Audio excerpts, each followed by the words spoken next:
एक गांव में एक साधारण आदमी रमेश रहता था। रमेश बहुत ही मेहनती और ईमानदार था, लेकिन उसके जीवन में कुछ भी खास नहीं था। उसका परिवार छोटा था और उसकी जिंदगी की सारी खुशियां उसी के परिवार में समाई हुई थी।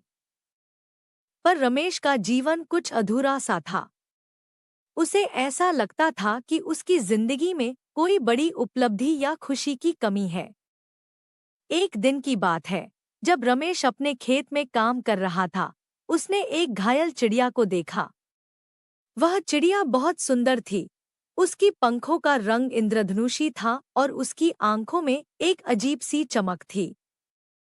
रमेश को उस चिड़िया पर बहुत दया आई और उसने उसे उठाकर अपने घर ले आया। उसने चिड़िया की देखभाल की, उसके घाव साफ किए और उसे एक सुरक्षित स्थान पर रखा। कुछ दिनों बाद चिड़िया पूरी तरह से स्वस्थ हो गई। वह रमेश की आभार से भरी हुई थी और एक दिन उसने रमेश से कहा, तुमने मेरी जान बचाई है। मैं तुम्हारा कर्ज कभी नहीं चुका सकती, लेकिन मैं तुम्हें एक तोहफा देना चाहती हूँ। रमेश चौंक गया। उसने चिड़िया को बोलते सुना था, लेकिन यह सुनकर उसकी आंखों में विश्वास नहीं हो रहा था। उसने पूछा, तुम कौन हो और तुम मुझसे क्या कहना चाहती हो?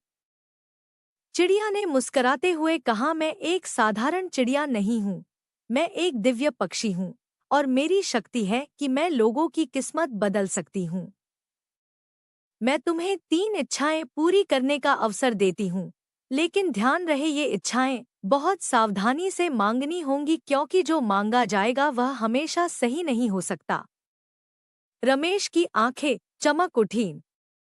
वह अब तक अपने जीवन की नीरसता से थक चुका था और उसे लगा कि यह मौका उसे वह सब कुछ दिला सकता है जो वह चाहता था। उसने बिना सोचे समझे अपनी पहली इच्छा व्यक्त की, मैं बहुत सारा धन चाहता हूँ।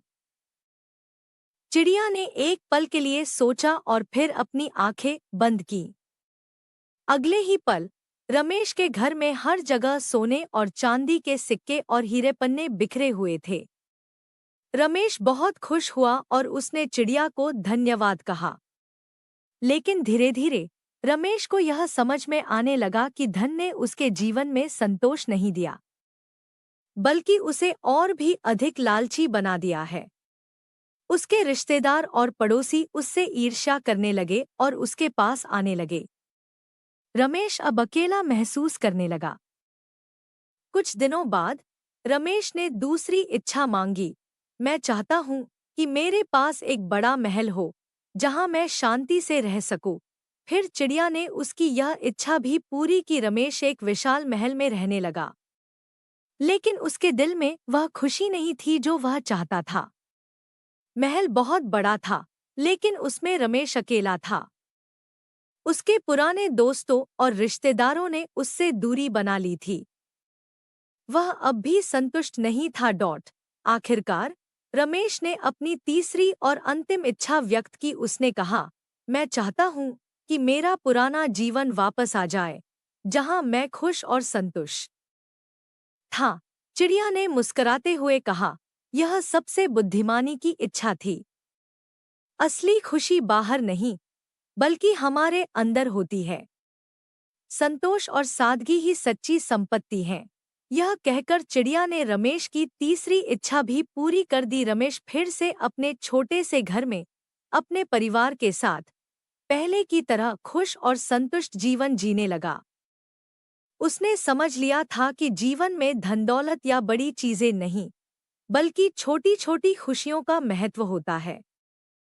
उसके बाद रमेश ने कभी भी अपनी किस्मत को बदलने की कोशिश नहीं की। वह अपने छोटे से जीवन में संतुष्ट और खुश रहने लगा।